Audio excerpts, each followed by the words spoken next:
Good evening and welcome to the Glass Imaginary. This is an improvised play in the style of Tennessee Williams. For those who may not know much about Tennessee Williams, he was an American playwright who spent most of his time in the southern states of America, and most of his plays are set between the 30s and 60s, though some fall outside those times. And that's pretty much all you need to know. You'll get the themes, hopefully, from what we're doing tonight. As it is improvised, we do require something to get us going, and a suggestion from yourselves. So if you have an object which either something your grandparents did actually own, or an object you think someone of their generation has owned, that would be ever so helpful, thank you. A telescope. A telescope. Do you mind asking if that's a real telescope, or just something you just thought might own a telescope? It was a real thing.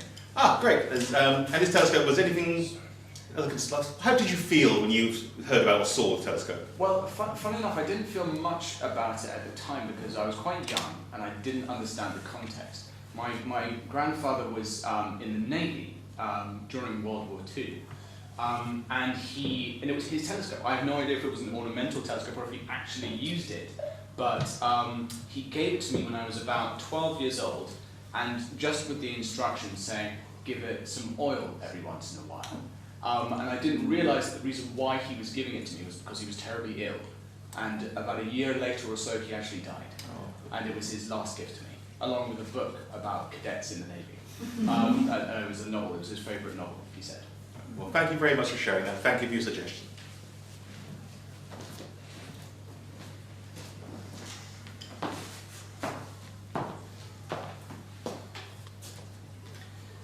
It's still very hard, even though the sun has gone down and the moon is bright in the sky. Sitting out on his porch, we see Jonathan Ambrose. Jonathan Ambrose is a happy man. He likes to look up into the moon. He likes to look out into the stars. He loves his house. His porch is a beautiful, big, wide porch. It's got a wide flooring and the wood is well kept and varnished. On the side there's big beams. Sometimes he likes to lean against those beams and you can see where he's been picking away. It's a beautiful place to sit and just sit and dream and think about everything that you're doing in the day. Sitting next to him he's got a little table, and on the table he's got some iced tea. He loves his iced tea. He drinks far too much of it. And his wife, Margaret Ambrose, always tells him off about as much white tea that he drinks. Margaret will be coming out in a moment. She likes to sit and do embroidery in the evenings and just listen to the slow hum of the day as it starts to call its into night. Jonathan Ambrose is a man of good means in these times. You can tell by his decoration and his clothing. Sometimes people are just happy for the sake of being happy. You don't know why they're happy, you just see it on their face. And you have a certain jealousy when you do so.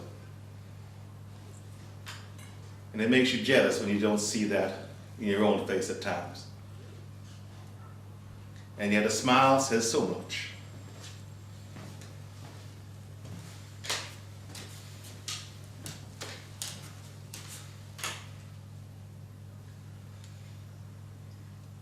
Two more days and there'll be a full moon, Margaret.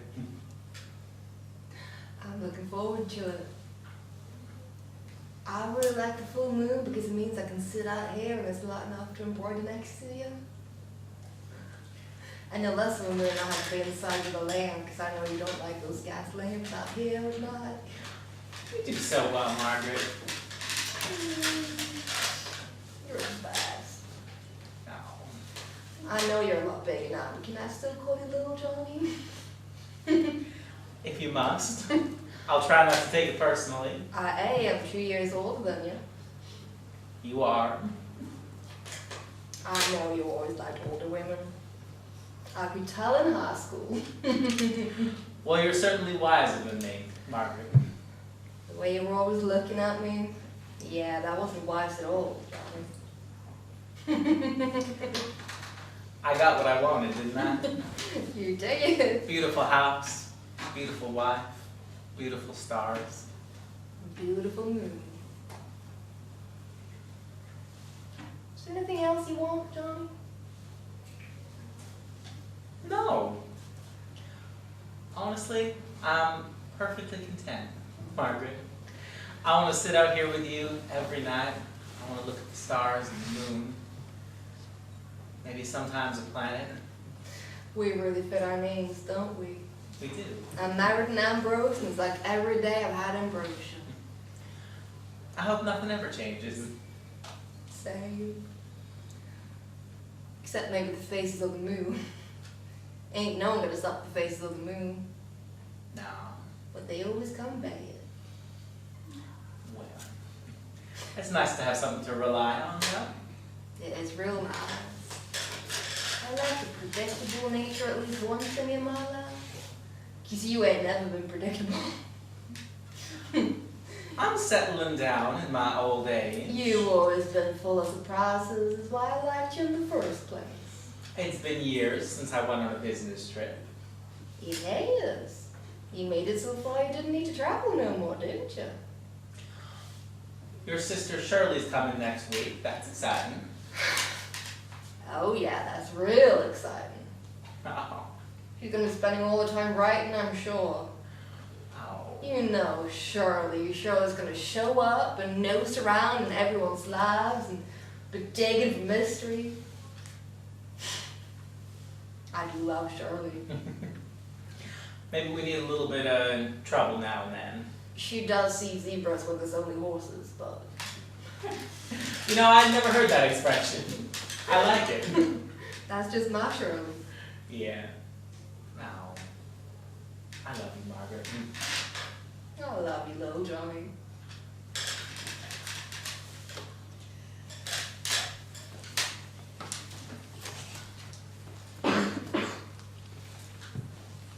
This scene will fade as a memory fades from one's mind as time goes across.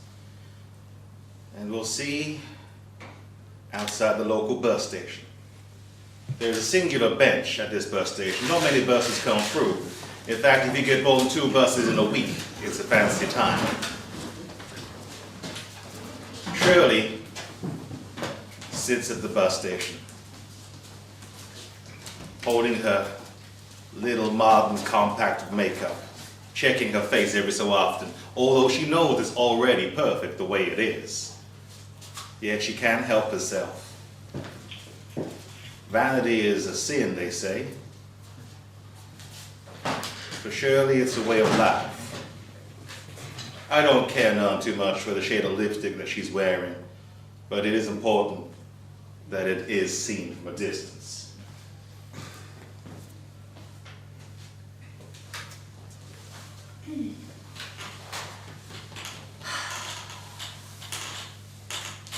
What a goddamn place. Not a person out there. Where's the bus? Where are people? What is this even? Dusty roads. Oh, my shoes! God gracious Lord. I'm gonna be missed. Well, Shirley Scott and I live and breathe. And Marie! What are you doing here? Well, visiting, of course. Oh, look at you. Don't you look a picture. Look at that pretty little lipstick you got going on there. Oh, thank They you. don't sell it around these parts, I tell you that. Well, I tell you, the drugstores in New Orleans are something else. I'd love to go one day. Let me kiss those cheeks of yours. Mwah. Oh, look at you. Oh, my God. You haven't aged a day since the last time I saw you. Stop it! Oh, no wedding ring? No, Not that it matters, but I thought by now you'd be married. well, sometimes things take a long time. Oh, for it to never happen. mind, Anne-Marie, never mind. You know, a decent woman doesn't have to be married nowadays. Oh, hush your mouth. I don't know what they teach you in New Orleans, but we don't have that talk around here. Well, they teach me freedom and how to dance and how to have fun. I can dance, I can have fun. And that, whatever that is, what is happening in this town? Nothing has changed since I left. Well, it's a good job you're back. You can stir the little pot up a little bit. Well, if you could tell me when the bus is coming, that would be mighty helpful. This bus is not gonna come for ages. Why don't you get into my truck? Are you going to take me for a ride? Do you want to go for a ride? Of course I want to go for a ride. How come you have the truck? Oh, you know, I borrowed it from Mama and Papa. They let me drive around. I'm allowed to get about. I mean, there's no buses. I have to get their shopping for them. Get their groceries. Oh, they're becoming old, aren't they? Everyone gets old. It's just nice to get old with somebody. Oh, I thought you'd be married by now. So you keep saying. I thought so too, but there you go. You didn't ask. I haven't been asked, is what I meant. That's No. fine. Yeah. I mean, as long as you stay here, I don't think you find a decent man who'd like to ask you, you know. Well, I guess not. And you're not married? Well, it's... Well. Having too much fun in New Orleans, not married. In fact, there's a little light spot here that used to be a wedding ring. I took it off just before I came here. I'm sorry. That's all right. When did he pass? Oh, he didn't really pass. But in my mind and in my heart, he's dead. Well, it sounds like maybe he should have been dead. Sometimes men can be cruel. Yeah, that is so true. Well, let's go for a ride and not waste any more time.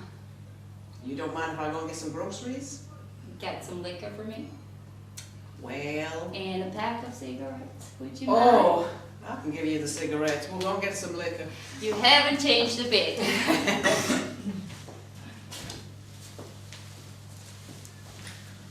Just a few hours have passed, and we see the three ladies sitting around in Margaret's house. Inside, Margaret's trying real hard to get a little bit of work done, a little bit of knitting at this point. They've got a big, cushy sofa. It's real nice. It's only a couple of years old.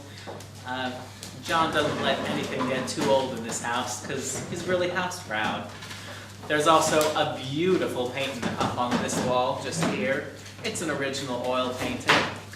It's very nice if I do say so myself. John and his friend Peter are outside looking at the stars.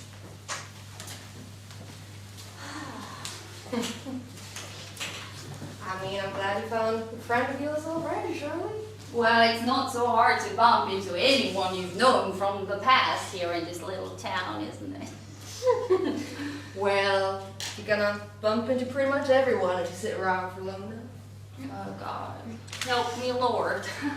I don't think I want to be sitting here long enough for that to happen. How was the journey, Shirley? Long and tiresome, taking forever and ever and ever and ever. Well, at least you got a ride from the main station, didn't you? Yes. I did. Oh, you're still into that. What's that supposed to be? That's supposed to be an owl, thank you very much. It looks really pretty. Stop lying. Thank you. I'm not. I'm being neighborly. Have you forgotten that? My little Annie's a great neighbor now. Everyone in your world is little. It's because I'm a big woman. Everyone's little compared to me. I don't see what's so strange about that, little Shirley. And you have a big heart. I do have a big heart, and I do keep trying to embroider when the moon's not quite full, and well, it just looked like that owl's had a hoop, but I would suggest you try some daylight next time. I enjoy spending time with my Jonathan outside on the porch. Oh my God.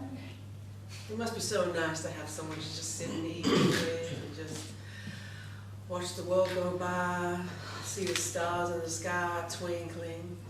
I mean, I've got to say, I couldn't be any happier. I know, you're so happy. And that one just up there, that big one. You see those 3 in a row, and then there's that big one right there. I see him, little Johnny, I see him. That's Cassiopeia, Peter. Cassio what? Cassiopeia. Cassiopeia. Yeah, Okay. you got it. I'm sorry, do you want to sit down? I've gotten too excited. No, it's okay. I'm sorry, little Johnny. Mind wanders at times, you know. You got something on your mind, Peter? Oh, no, it's just, it gets lonely, that's all, at times. Yeah. Getting older, you know. Thought I'd come back and actually have someone to come home to. Turns out that was wrong. It's a small town. Yeah, well. No one wants a man who's basically half a man, little Johnny. You're a nice man, Peter. Nice don't go to cut it. You gotta be well off.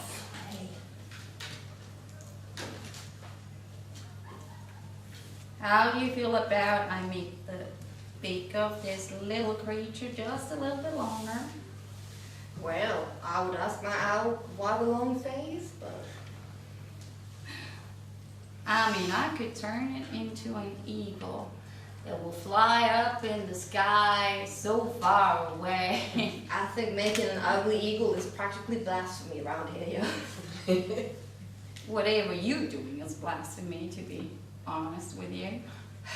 Why are you so keen to run away? You seem to be settling in very well with your needle and thread right there. Yeah. All right, and that is where I stop. Sure, it's no bother coming for one drink. I'll just, one and I'll be on my way, Johnny. That's fine. No, of course not. Let me find you a comfortable chair. Okay. Oh, sorry, I didn't mean to disturb you, lady. I didn't know you had company, Johnny. You should have said something. Oh, that's quite all right. You remember Peter, Of course I remember Peter. my wife Margaret, her sister Shirley. Hello, Shirley. My younger Is there- sister. I believe I haven't met you yet. Oh no, I've been away overseas for some time. And nice to meet you. Our friend Marianne. Mary Ann? Sorry, was it Marianne? Yeah. Oh, Hi. Marianne, it's Marianne. Okay. Well, I'm gonna sit down. Sorry, my leg don't work as much as it used to. It used to be able to pull an ox with this leg, and now it can barely pull a kitten. I'll get you some tea. Just excuse me Oh, for seriously, don't. just a second. Well, I sit down, everyone leaves. What's that about? Right, Do I stink, son? What's happening here? No, I can't smell you. Not from here. I can't smell you. Thank you very much. What a man. Thank you very much for saying so. You're welcome. And I got something on my face. No, are you supposed to have something on your face? I used to have a magnificent mustache when I was young. Oh, I like mustaches. It grew all over the upper lip. It was wild. Imagine a rose bush that hasn't been pruned back. It was like that. Quite a vivid image. Yeah, but then when I came home, you have to shave off. Polite society don't like that. I was in Europe, you see. In Europe, you can do pretty much what you want whenever you want. But back here, you've got to be... Oh, sorry, I'm boring you with my stories. Your friend is back. In Europe. In Europe. You were in Europe. To Paris. Oh, I went for Paris. I went for a lot of the major cities. Is Paris, it though. romantic? Well, when I was there, it wasn't very romantic. Oh. No, but strangely, the most romantic place I went to when I was in Europe, Belgium.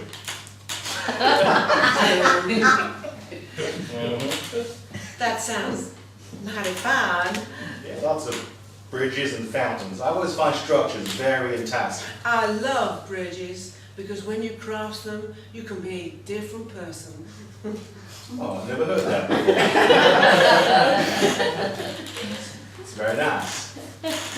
A bridge is a way to go somewhere different, and you cross over something, maybe a river or road, and there you're somewhere new and exciting. Sometimes bridges go over trains as well. And sometimes people burn them. Well, this is a good guy. Mr. Peter, Oh, just call me Peter. There's no need for the mister at all. It makes me seem older than I am. I'm already plenty old. may I ask how did you get injured? Oh, it's quite a thrilling story. I want to hear it. What do you Do tell? you want to hear it? I Was want it to in hear it. Belgium? Oh, well, I was passing through Belgium and going around France down to Italy at the time, and, well, I was defending somebody's honor, and I got the wrong end of a poking stick. That's why I like to call it knife. Right in the leg, twisted round, and apparently it severed some such or something, and then so far I came down and lost some feeling in my leg. How honorable of you. Very honourable, indeed. That's a mighty kind thing to do. Well, you know, I can't see someone's honor being degenerated in front of me without me trying to regenerate in front of me. How about you, John? Beautiful. Would you take a knife if someone questioned my honor? I don't reckon anyone would ever dare. That's the right question, darling. Not as long as you stay in that town. I like this town. I know you do. I know you do. You're here now, so you look like you're enjoying your time here, Shirley. Well, unexpectedly, so I do. I'm so glad my sister comes visiting to insult my town. I'm not going to stay for too long in the town. I'm just passing through to pay my respects. I'm off to Jacksonville no, in a Peter. couple of weeks. You can stay now, clearly. I've got business interests in Jacksonville, and I've got to make sure that the workers ain't shirking. You know what I'm saying? Because if the boss ain't around, they shirk. And we don't want workers who shirk. We want people who do work. Well, we've got spare guest room and Oh no, I'm plenty fine at the hotel. They got like pillows and blankets and a bed. hotels are so impersonal. You want to be around some warm atmosphere. Exactly. Friendly faces. Exactly. Someone who knows how to make your eggs in the morning. Oh no. I make marvelous eggs. From experience, I'd just say yes.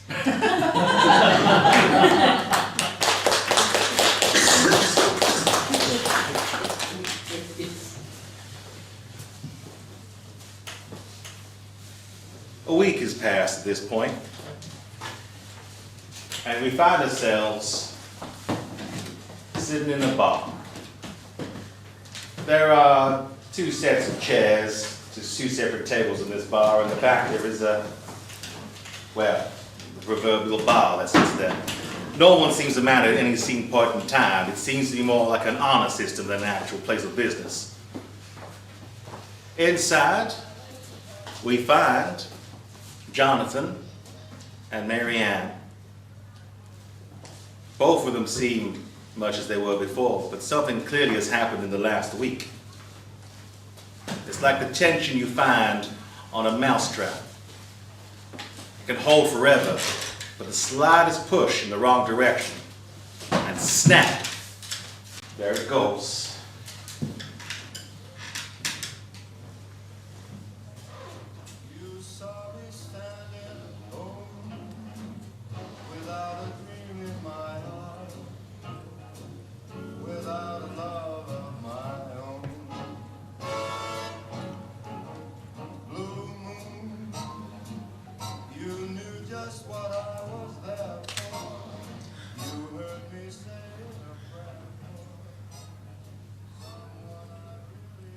Is there anything I can do to make it right?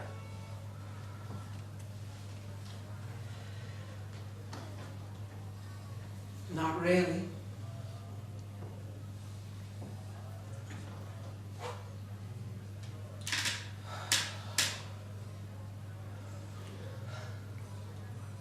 Shirley's always been unpredictable, but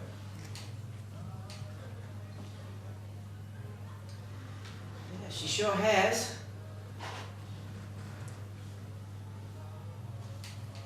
can I at least ask for some ice for that bruise?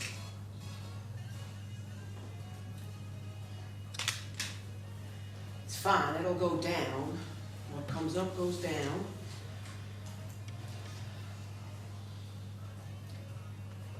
Maybe it'll give me some character. Give me a little scar. Something to talk about. I've got a pretty face anyway, what does it matter? Don't talk like that. I talk about my face however I want. Sorry. I think it's very nice. I've always thought you were pretty. That's very kind of you to say, Jonathan, but you've always been a kind man. She did what she did. Tension. We said things we didn't mean. Or maybe we did. Silly to fight over.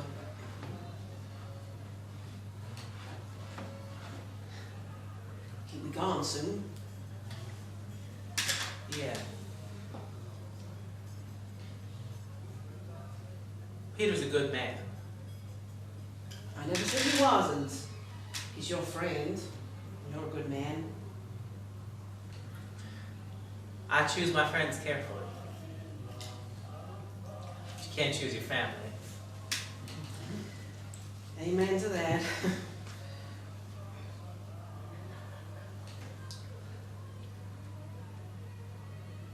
Does it look real bad? No. You just No. being kind? Yeah. It's gonna heal. Yeah, it may heal. Some things you don't forget.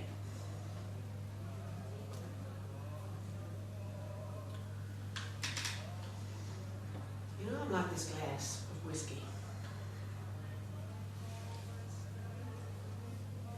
Just sits there, eyes going down, round, round, round inside. And you know, if you don't drink it quickly, the water takes over. Before you know it, it's just diluted, went drained, don't taste of nothing. And you keep adding ice, and over the years, it just becomes a shell of itself, and then in the end, no one much likes it or wants to drink it.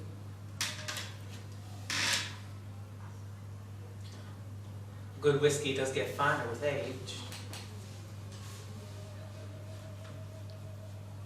There you are being kind again. I'm sorry you've been watered down. I am. And I'm sorry for the bruise. Well, you didn't do nothing. In fact, if I remember, you stopped it being a bigger bruise. A real gentleman. That's what you are. Thank you. I'm sure Shirley will be gone in a couple of days. Margaret won't stand for her to be thrown out.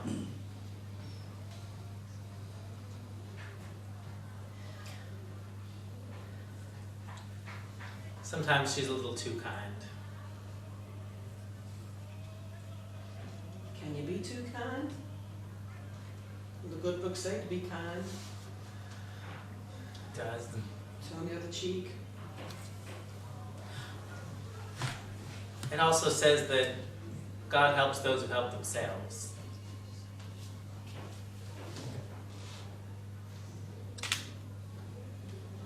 And who help others.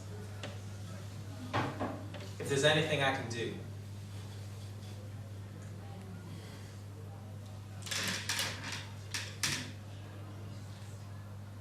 Thank you.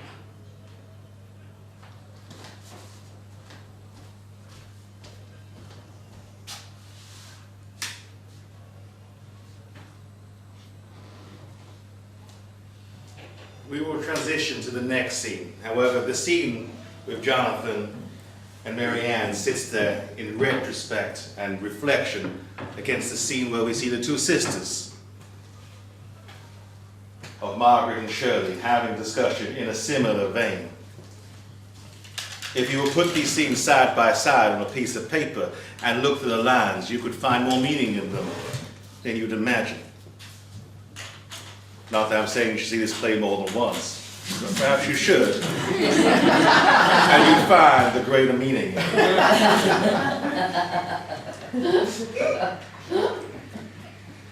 Shirley, I'm gonna need you to stop crying, and I'm gonna need you to stop crying in 10, 9, 8.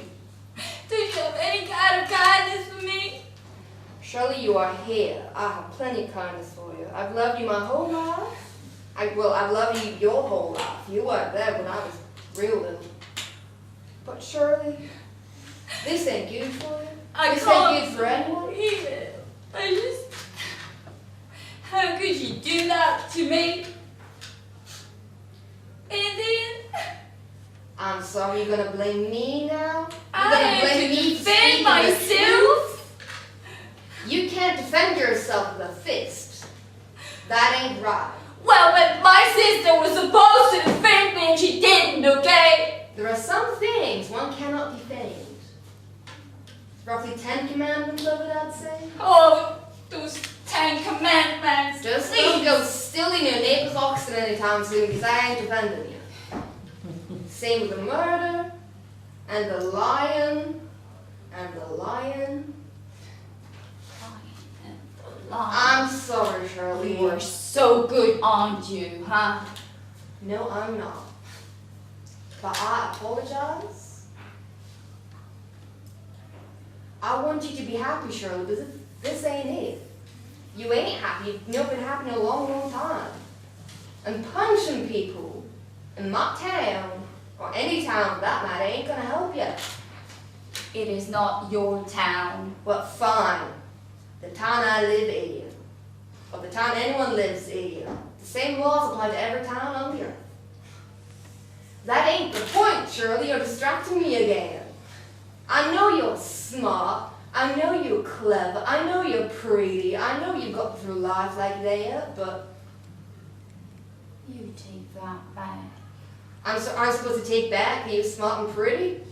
No, that I'm going through life like that and I'm taking advantage. Because I'm not. You putting word in my mouth, Shirley. I know what you're thinking of me. You don't have to tell me, I can see it in your eyes. I love you. That's why I'm thinking of you. I worry about you every day of my life. Every day of your life, I'm sorry. You weren't there for the first 5. I know, you mentioned.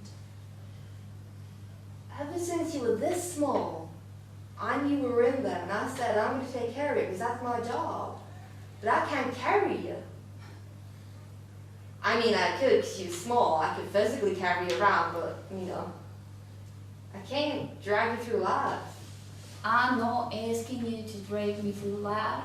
Well, if But I have I'm to pull you asking away you from other people, to not cross me if I'm having a dispute with a friend of mine who is clearly trying to cross me. if you have a dispute with your words, Shirley, I ain't stepping in. But if you're about to commit a crime, then yeah, I'm gonna save you from prison and hell, if I can. I don't want you locked up or burned, Shirley. Locked up and burned, she threatened to hit me first. But she didn't. So I did, okay? Well, she wasn't right to threaten to hit you. That was bad. But you hitting her was real bad. You can't act before the bad things happen, Shirley. You can't worry so much about bad shit happening that you just lash out beforehand. You can't live your life just waiting for bad shit to happen to you. You can't just go, oh, well, that's going to happen, so I might as well just take off and run away before it even happens, because I don't want to feel any bad feelings, because I'm Shirley. And I just want to be happy. Good. You're so good. It's not about me, You're so Shirley. happy and good with your Jonathan on your stupid porch sitting. It doesn't matter about me, Shirley. It's about you. You can't just keep looking at me and accusing me. I don't matter in your life. Look at yourself. Look at what you've become.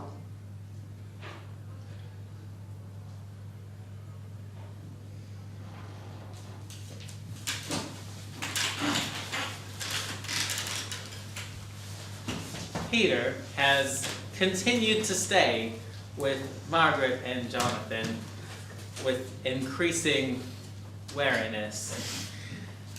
Fortunately, there are 2 doors to the house, and he's mostly been keeping to himself. We find him now in a hallway inside the house. There's a little side table with mail and such.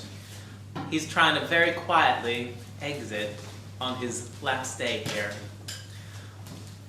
Unfortunately, Shirley hears him going.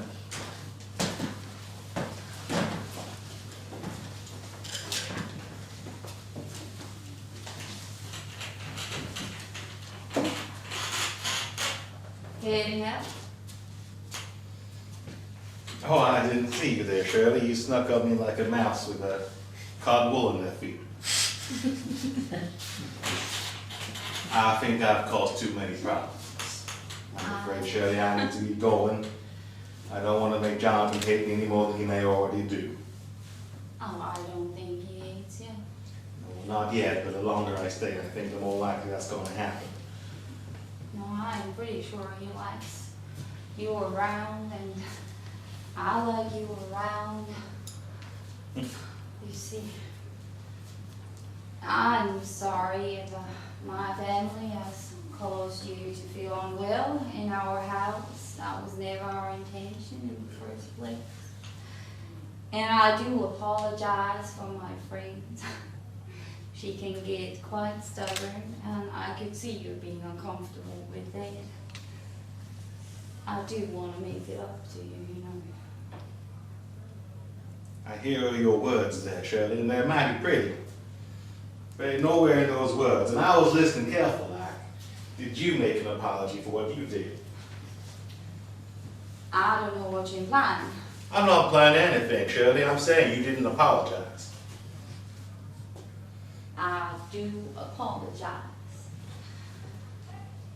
You're a spoiled child, you know that?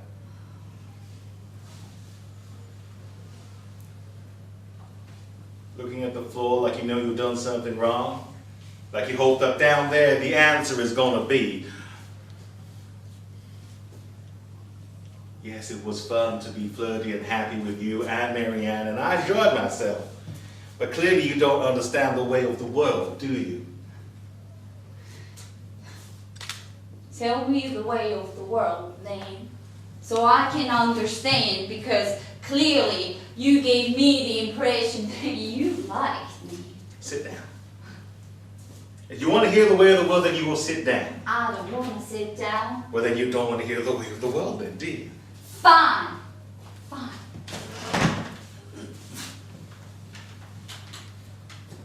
I went through Italy and I got this injury to defend someone's honor. You and your friends all assumed honor to be defended is for a person of a female personage. I told Johnny I was lonely. He knows why. He is a good friend. He has put up with me. I am, and have always been, very much a confirmed bachelor. So when that young boy was attacked in Italy, for just being who he was, I stepped in. Then got chased out. And that's the way of the world. The world is a cruel place that doesn't understand human life and human love and human beings at all. So I come here hoping to relax, hoping to see my friend Johnny, so he can talk to you about how to look for a lens and see things distance off and not wallow in the misery of where I stand right now. So I can see over there. I can see the stars. I can see the sea. And for maybe, well, I'll pretend to be something I'm not for a little bit. I'll be happy, I'll be flirty, I'll laugh. Nothing will come of it. No one's going to get hurt none. And how will it was happen? All because I just wasn't honest with everyone, it seems. I just want to leave quietly. I want to go to Jacksonville. I want to go to be my business. I want to be honest with myself. But now you stop me trying to flirt me back into the house. You lied to everyone. You lied to me. You lied to my friend. You made a fool out of me. No, you made a fool out of yourself, Shirley. One more man playing with my heart. That's just the way life is, right? That's just the way life is. Whether it's in this awful dusty town or in New Orleans, it doesn't matter. It's always the same. You made a fool out of me. Shame on you. Do you understand? Shame on you. Shame on you. You have no idea what shame is, Shirley. Please just take me with you. And we can go and we can pretend. You're a maid of honor. Just don't leave me like that. I don't care. I can just play your wife and you can be your... We can pretend. I'm good at that. I can't stay here and I have nothing left. I don't owe you anything. I owe you nothing. Oh, you owe me everything. I owe you nothing!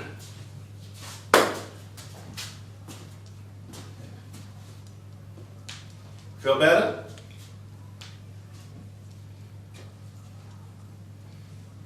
I owe you nothing, Shirley.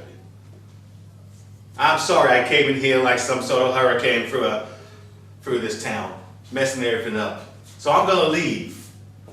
I've left a note for Johnny on my bed. He knows what's gonna happen. I'm going away. I will not fix your problems with more lies, Shirley.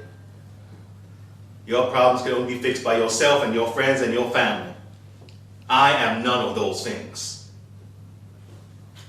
You're miserable. Leave. That's what I'm trying to do. Now, we last saw the Ambrose porch just a few days before the full moon. Now we're a few days after the full moon. That's known as the waning gibbous. The waning gibbous moon is when it's been full and everything's taken a bit of a downturn. It's about to hit the point where it gets real dark real quick. But for now, there's still a little bit of light shining down and it's almost enough to worry about.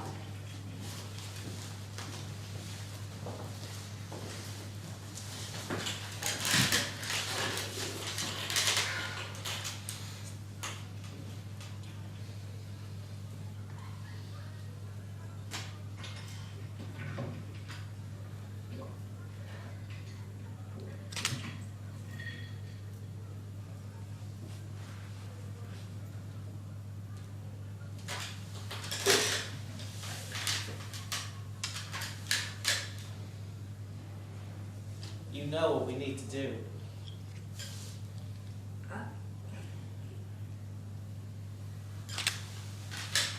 I wanted to give her another chance. I spoke to her, I got real stern. I used my big sister voice and everything. And I told her real and loud. And I told her as good as I could, but she ain't listening. She never listens. And I just heard her talking to Peter, and I don't think she's learned a thing. She's my little baby sister, Johnny. I know, but she can't stay here. I know, but we ain't got no kids. She's the closest thing I ever had, and I know she's my sister and she should never been like my kid, but I suppose she was. So if I give you children, we wouldn't have this problem? Naya. No, Johnny. No. No, it's not like Naya. I'm so sorry. I didn't want them loud shrieking things anyway. You know that. I want my embroidery and my stars and my Johnny. I think I've done real bad by Shirley. I think I picked up everything I could from when she was real little, and I think I did everything for her, and I think she learned nothing. I just loved her to death. I just loved her so much, and I ruined her. It ain't your fault. It was a good thing I never had any kids. She's just not right. That's not your fault. God made us all the same. No, he made her different. I don't want you to be right, but when I was real little, we had bunnies for a while, little bunny rabbits, and they'd have big litters, and we'd give bunny rabbits to everyone in the entire street, and it was real nice, and they were all lovely and fluffy, and I remember every spring we'd have just fresh little bunny rabbits, and I was so happy. And then one year I was 11, and well, Shirley was 6, and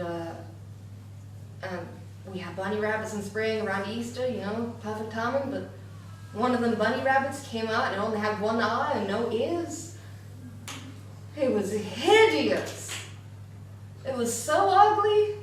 It was so scary, and I was like, how did this even happen? All his little siblings are so perfect and so pretty, and their little paws and the long silky ears, and they're all drinking and they're being happy little bunnies, and then there was this one lump with one eye and no ears, and it was screeching. It was making this awful, awful sound. It was just so loud. It was going rah!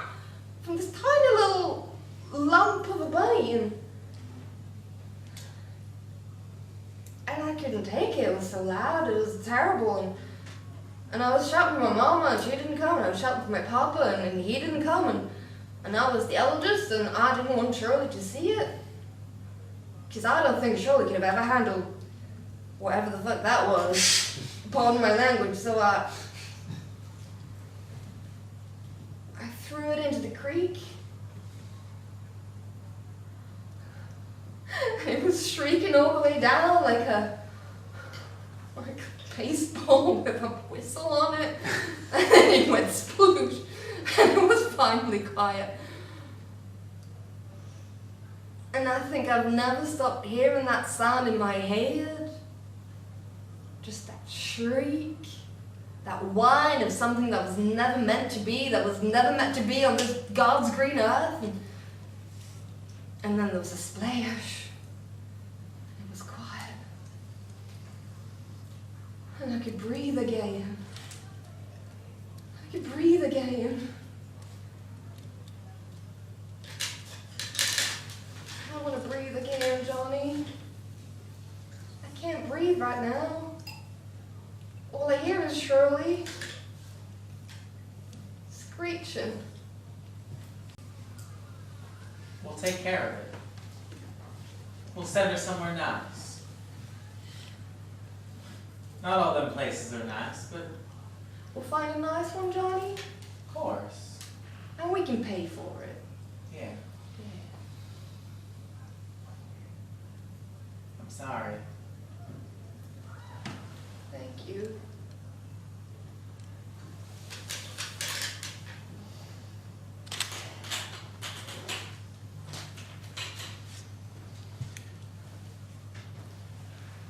Sometimes you can't see kindness when it's in front of your face. Sometimes you have to just run away from it. When the lights come up, we'll be back on the scene with the free chairs for the bus stop. And lying across that bench is one disheveled shirt.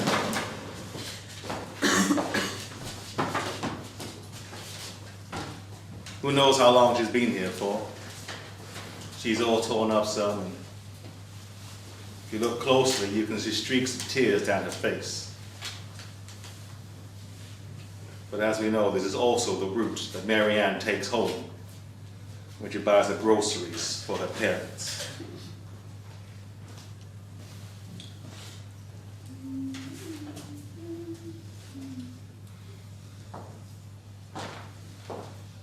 All alive. Oh, poor little Shirley. Poor little Shirley. My own sister, my friend.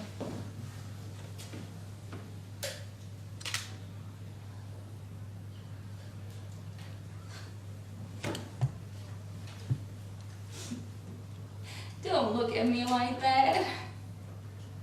It's fine, just leave me here. I'm gonna wait for the next month for the bus to arrive because nobody clearly cares. That's not true. That is not true at all. Perhaps we cared too much. That's why it hurts so much. Why are you here? I have nowhere else to be. I don't deserve you. I don't deserve anything. You know, time will pass and I will go far, far away and I won't come back and they're gonna pay for it. And I'm gonna be so far. Not because they're sending me away to a far place, but because they don't want to see me no more. You know, time is the greatest distance between two people. Did you know that? And that's where they want me. They want me far away. So I can't hurt no more anyone. I can't be an issue, a problem in this great town of my sisters.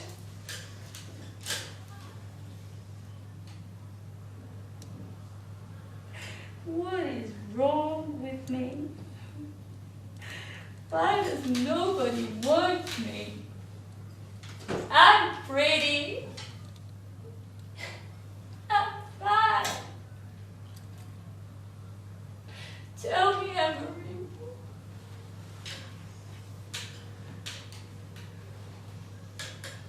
Of course you're pretty.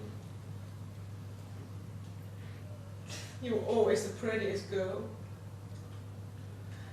Always the one with the most laugh. Biggest smile. Naughty, twinkly eyes. Bright lips. Always running away. Always wanting to get away. Who are you running from? I don't know anymore. I don't know. Look at you crying for me.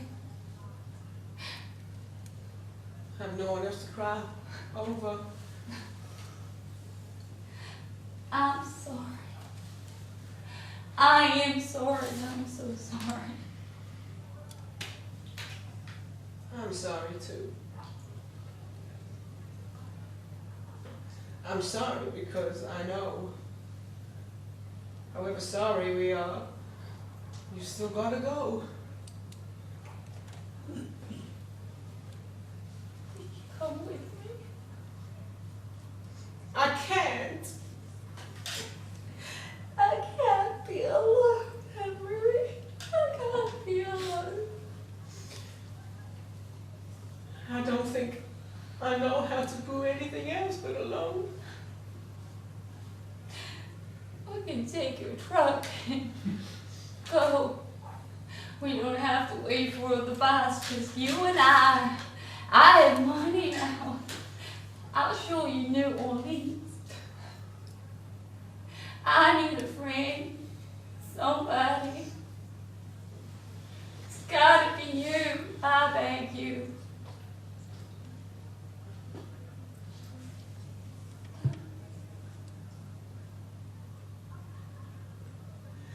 I can't. That's alright. I'm rooted here. That's alright. You stay here. However much I want to cross that bridge. We gotta burn it. I gotta burn it. That's alright. Oh, I'm a mess. I'm a mess.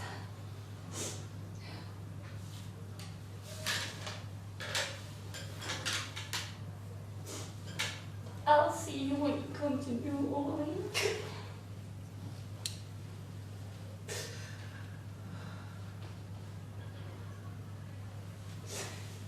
Now go, I think the bus is coming. You're just so solid. Look at you. Can't go to New Orleans looking like that.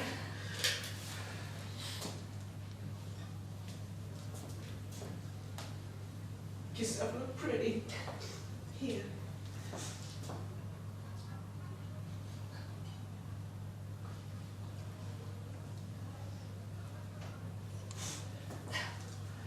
Do I look fine?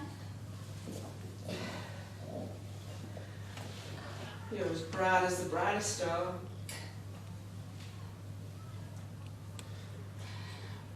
I shall see you around.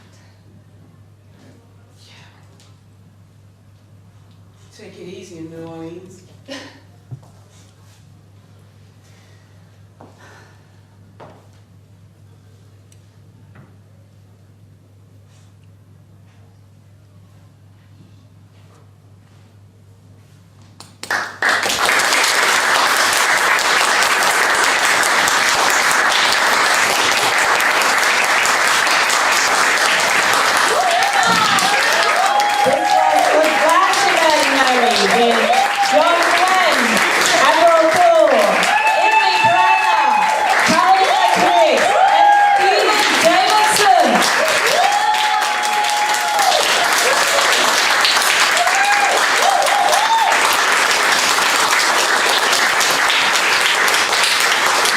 Imaginary will be back tomorrow, same time, same place, a completely different place. So if you enjoyed it, please come back or send your friends. They will also be at the Edinburgh Fringe, so if you're up there this August, check them out. Furthermore, the cast would like to ask anyone who'd be willing to give a short video testimonial to hang back a little, because they would like to promote their show in that way. Otherwise, have a lovely night. Thank you so much for coming. We love you.